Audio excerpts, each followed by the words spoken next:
മുസ്ലിം league സ്ഥാനാർത്ഥി പട്ടികയിൽ അതൃപ്തി പരസ്യമാക്കിയ അബ്ദുറഹ്മാൻ എടത്താണിയെ കൂടെ കൂട്ടാൻ LDF താനൂരിൽ മത്സരിപ്പിക്കാനാണ് നീക്കം.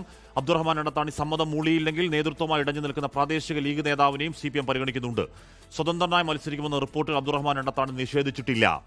ആർ ശ്രീത്ത് വാർത്തകളിൽ ചേരുന്നു. ശ്രീത്ത്, ഒരിക്കൽ താനൂർ ജയിച്ച ചരിത്രമുണ്ട് എടത്താണിക്ക്, അതേ താനൂരിൽ തോറ്റ ചരിത്രം എടത്താണിക്കുണ്ട്.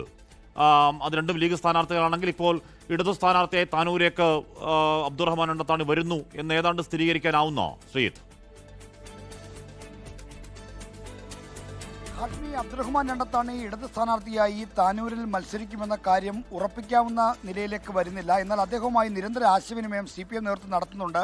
CPMന്റെ മലപ്പുറം ജില്ലാ സെക്രട്ടേറിയറ്റ് പോളിറ്റ് ബ്യൂറോ അംഗം A വിജയരാഘവന്റെ സാന്നിധ്യത്തിൽ മലപ്പുറത്ത് ചേരുകയാണ്.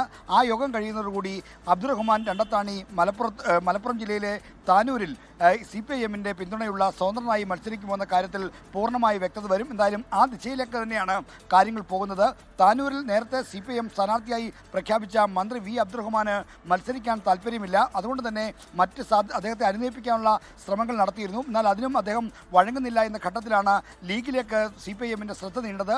ആ ശ്രദ്ധ എത്തി നിൽക്കുന്നത് ലീഗിന്റെ മുൻ MLAയും പ്രധാനപ്പെട്ട നേതാവുമായ അബ്ദുറഹ്മാൻ എടത്താണിയിലാണ്. അദ്ദേഹവുമായി ആശയവിനിമയം നടത്തി അദ്ദേഹം സമ്മതം മൂളിയാൽ അദ്ദേഹം താനൂരിൽ CPMന്റെ പിന്തുണയുള്ള സ്വതന്ത്രനായി അവിടെ മത്സരിക്കുമെന്ന കാര്യം ഉറപ്പാണ്. ഇനി അബ്ദുറഹ്മാൻ എടത്താണി സമ്മതിക്കുന്നില്ലെങ്കിൽ പ്രാദേശിക ലീഗ് നേതാവ് മുത്തുക്കോയ തങ്ങളെയും CPM പരിഗണിക്കുന്നുണ്ട്. എന്ന് താനൂരിൽ നിന്ന് അബ്ദുറഹ്മാനെ തിരൂരിലേക്ക് മാറ്റുന്ന ഓപ്ഷനും ചർച്ചയിലുണ്ടെങ്കിൽ പോലും മത്സരിക്കാൻ അബ്ദുറഹ്മാൻ താല്പര്യം പ്രകടിപ്പിക്കുന്നില്ല.